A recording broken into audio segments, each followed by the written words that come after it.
How to stay calm in any situation. We all know people in our lives who are as cool as cucumbers. These are the people who never seem to get fazed by anything. No matter how the world is crashing down around them, they know just what to say and do, and they act as a calming influence on everyone around them. Then there are the people who get into a flap, who panic, and who shout.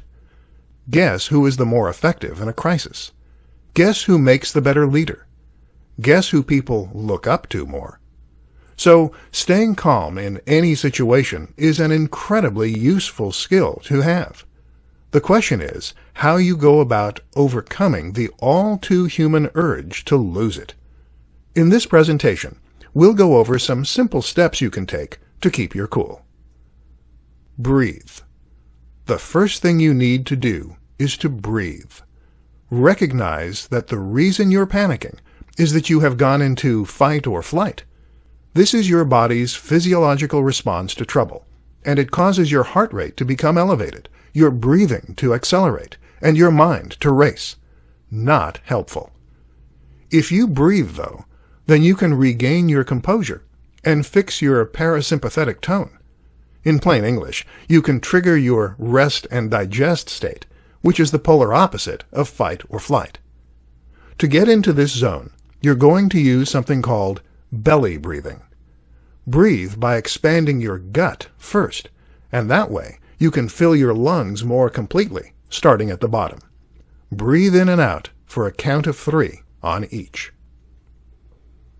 Take a step back.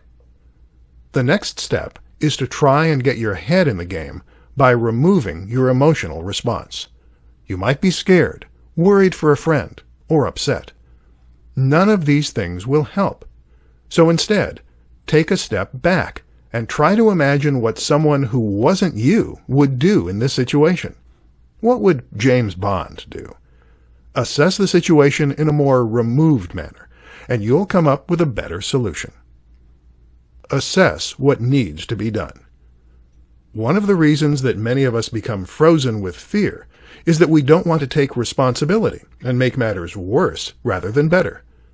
To avoid this, quickly identify the worst-case scenario and the best-case scenario.